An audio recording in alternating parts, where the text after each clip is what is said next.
Good morning, welcome to Better Talks. Anthony here. We're going to have a simple conversation. For those that are new to the channel, we make mental health conversation content that's going to be beneficial to your personal development in addition to your well-being. Today's conversation, we're going to be talking about how presence supports mental health, right? So I really want to take into consideration that mental health isn't just only about, fixing your thoughts. It's about, where your attention really lies, right? So I want you to take in consideration that you don't always got to focus about the past, you don't always got to focus about the future, because that gives you anxiety, that gives you that depression, that's just having your mind always in the spiral, always having your nervous system trying to figure out what's next, right? And it never really gets that break. So I want to help you to be able to facilitate being able to not just be mindful, but just being more present, right? So let's normalize. It's going to help us reduce a lot of this anxiety, right? So most people live in the constant travel time. They're always thinking about and rehearsing on what's going to happen next, what's going to, you know what I mean? Or lying, and they're thinking about, replaying what happened in the past, right? So distraction comes when we also are focusing on a default of a coping strategy, right? So not just something that's going to get us by, but mostly focusing on something that's going to help us, when it comes to our emotional regulation, right? So struggling in the past doesn't mean that it's, mindfulness. It means that your brain is always in that protective mode, right? So your body's trying to be balanced out by your nervous system, making sure everything's okay, things are tight, right? And this is just making sure that you're protected, right? However, like we talked about, when you're always thinking about what's next, the past, the future, all these other things, right?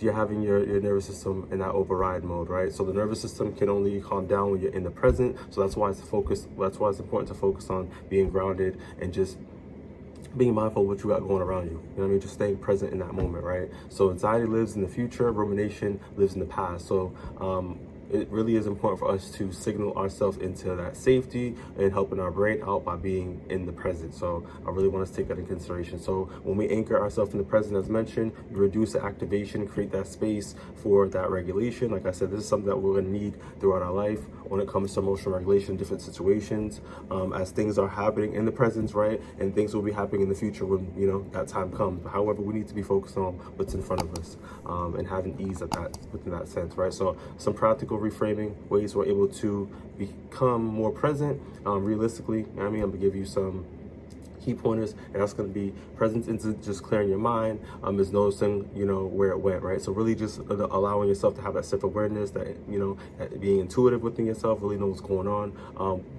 How's your body? How do you feel right now? Where are you at? You know what I mean? It's not about, me being calm. It's about being aware. Like I said, having that self-awareness, being more intuitive within yourself. What's really going on? Where am I at right now?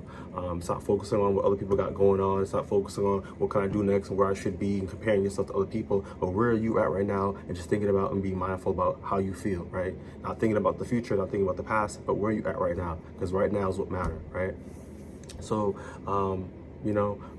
presence isn't just about that perfection, it's about returning, right? So we got to come back to ourselves. A lot of us out here are on go mode. We have a lot of things going on. We have the media, we have the emails, we have expectations, we out here working, right? We have family, we have so many different things that we're trying to manage, and our mind is always in that the thinking mode, right? So we have to slow things down, and I really want us to return into the present. So micro action that we could do immediately in regards to some application, we got to be able to, like I said, get into with that breathing, right? So I really advocate for that breathing, right? So pause, take a, slow breath, return back to yourself, right? Think about, 5 things that you can see. Look what's around your surrounding, right? Your environment, right? And then keep your feet on the floor if you're able to be in like a stationary area. Really get yourself grounded, right? Get yourself away from the noise, away from people. So, just distract you, let's be real, right? And get yourself in an area where you're able to just kind of get yourself grounded, right?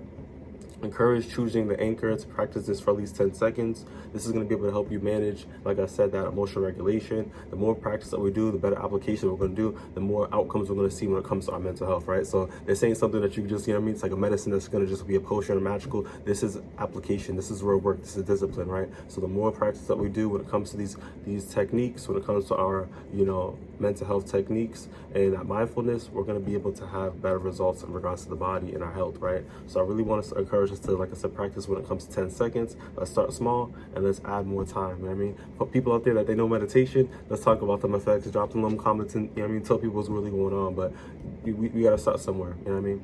So just wrapping this up, I really want to take in consideration that you don't have to, solve your whole life out. You don't got to have all the answers, right? It's just about coming back into the moment, right? Like I said, try your best not to compare yourself to others. You know what I mean? They ain't going to do nothing for you, right? So just focus on yourself, worry about what you got going on. In other terms, mind your business, right? So, but just, you don't have to control everything, right? You don't have to have everything ahead of you, right? It's just about coming back into the moment and returning back to within yourself, right? So be intuitive, have that self-awareness, have that self-love, you know what I mean? Like, be gracious to yourself within the process. Like I said, have that practice as well, and things will get better over time, right? If you found this video was beneficial, give it a thumbs up, share if possible, and I'll see you on the next one. Take it easy.